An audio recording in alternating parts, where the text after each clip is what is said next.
Doctor Mohan Varghese, ഇവിടെ നേരത്തെ P Basant വിശദീകരിച്ചതുപോലെ പല ലക്ഷ്യങ്ങളുണ്ട്. JD വാൻസ് ഇന്ത്യയിൽ ഉള്ളപ്പോൾ നടത്തിയിട്ടുള്ള ഈ ആക്രമണം, അതിന് കിട്ടാവുന്ന അന്താരാഷ്ട്ര ശ്രദ്ധ, കശ്മീരിന്റെ ബൂം ചെയ്തുകൊണ്ടിരിക്കുന്ന ടൂറിസം സെക്ടറിനെ അട്ടിമറിക്കൽ, അവിടുത്തെ സമാധാന ജീവിതത്തെ അട്ടിമറിക്കൽ തുടങ്ങി നിരവധി ലക്ഷ്യങ്ങൾ നമുക്ക് ഈ കൂട്ടക്കൊലയ്ക്ക് പിന്നിൽ കാണാവുന്നതാണ്.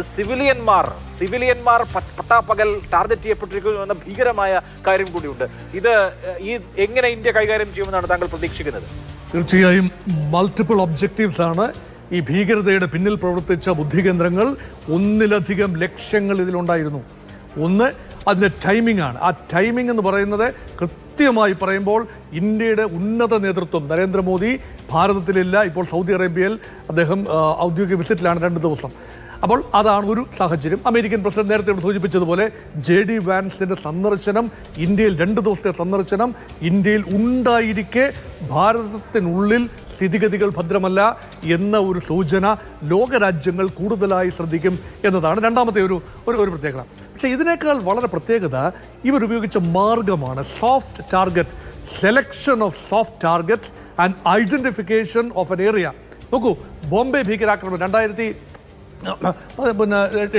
ബോംബെ ഭീകരാക്രമണ സമയത്ത് സംഭവിച്ച ആ ഒരു സെലക്ഷൻ ഓഫ് ടാർഗറ്റ്സ് എന്ന് പറയുന്നത് നരിമാൻ ഹൗസ് എന്ന് പറയുന്ന ജൂയിഷ് കോൺക്ലേവ്, അതുപോലെ വിക്ടോറിയ ടെർമിനസ് എന്ന് പറയുന്ന nerve centre, railway headquarters, railway സ്റ്റേഷനാണ്. അതുപോലെ തന്നെ ബോംബെ ഓഹരി വിപണി, വളരെ വലിയ പ്രധാനപ്പെട്ട ഒരു സ്ഥലമാണ് ദലാൽ സ്ട്രീറ്റ്. ആ ഭാഗത്ത് ആക്രമണം നടന്നു. അതുമാത്രമല്ല, ടാജ്, വിദേശ ടൂറിസ്റ്റുകൾ ഉൾപ്പെടെ വരുന്ന ടാജ് ഹോട്ടൽ നേരെ ആക്രമണം സംഭവിച്ചു.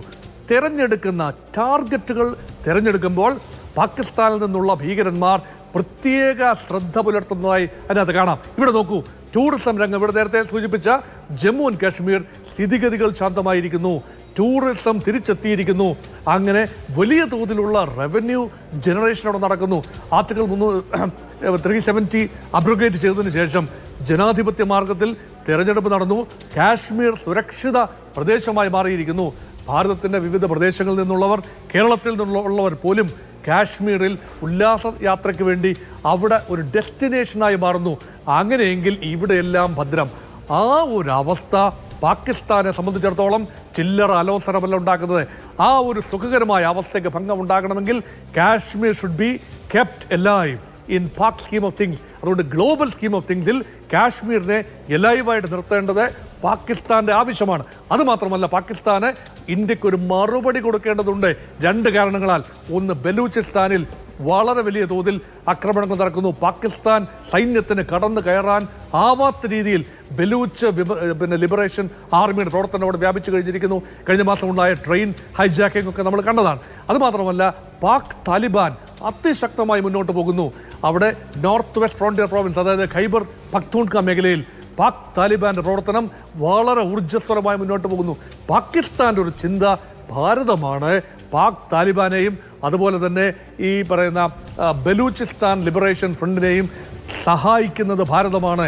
പാകിസ്ഥാനെ ഡീസ്റ്റെബിലൈസ് ചെയ്യാൻ ഭാരതം ഒരു ചെറിയ തോതിൽ ശ്രമം നടത്തുമ്പോൾ ഞങ്ങൾ ശക്തമായി തിരിച്ചടിക്കും.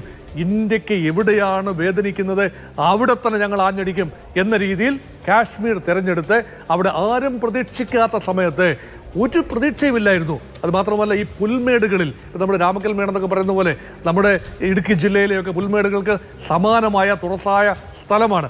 ആ സ്ഥലത്ത് ഒരു രീതിയിൽ ഒരു ആക്രമണ ഭീഷണി അവിടെ പോയ സഞ്ചാരികൾ പ്രതീക്ഷിക്കുന്നില്ല.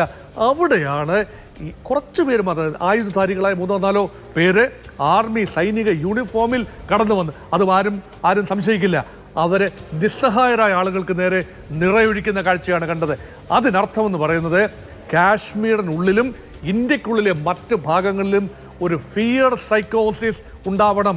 കാരണം സോഫ്റ്റ് ടാർഗറ്റ് എവിടെയല്ല, അത് മാർക്കറ്റ് പ്ലേസിലാകാം, ദേവാലയങ്ങളിലാകാം, തുറസായ സ്ഥലങ്ങളിലാകാം, ഹോട്ടലുകളിലാകാം, ഇതുപോലെയുള്ള പുൽമേടുകളിലാകാം, വിനോദസഞ്ചാര മേഖലയിലാകാം, അവിടെയെല്ലാം ആക്രമണം നടക്കുന്നു എന്ന് വരുമ്പോൾ ഇന്ത്യയെ ഡീസ്റ്റെബിലൈസ് ചെയ്യാനുള്ള പാക് പദ്ധതിയുടെ ഒരു ആവിഷ്കാരമാണ്. അവിടെയാണ് ശ്രീ അഭിലാഷ് ചോദിച്ച ആ ഒരു ചോദ്യം, ഭാരതം എങ്ങനെയാണ് ഇതിനുള്ള മറുപടി കൊടുക്കേണ്ടത്?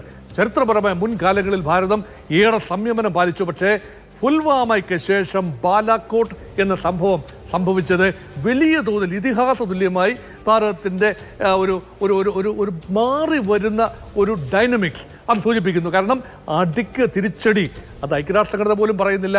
ആക്രമണ വിധേയമായ രാജ്യത്തിന് ഡിഫെൻഡ് ചെയ്യാനുള്ള അവകാശമുണ്ട്, തിരിച്ചടിക്കാനുള്ള അവകാശമുണ്ടെന്ന് പറയുമ്പോൾ ഇത് ഒരു രീതിയിലുള്ള യുദ്ധപ്രഖ്യാപനമാണ്. ഭാരതത്തിന് നേരെയുള്ള തീവ്രവാദികളുടെ യുദ്ധപ്രഖ്യാപനമാണ്.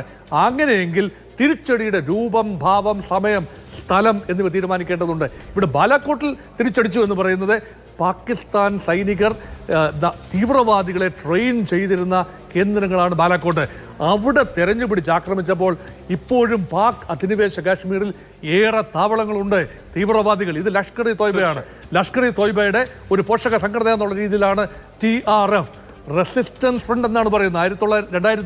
2019 സംഭവിച്ച ആ ഒരു അബ്രോഗേഷൻ ഓഫ് ആർട്ടിക്കിൾ 370 അതിനോടുള്ള റെസിസ്റ്റൻസ് എന്നുള്ള രീതിയിൽ ഉദ്ഭവിച്ച ഒരു സംഘടന, ഒരു ഓഫ് ഷൂട്ടാണ് ലഷ്കർ ഇ തോയ്ബയുടെ ഓഫ് ഷൂട്ട് എന്ന നിലയിൽ വന്ന സംഘടന.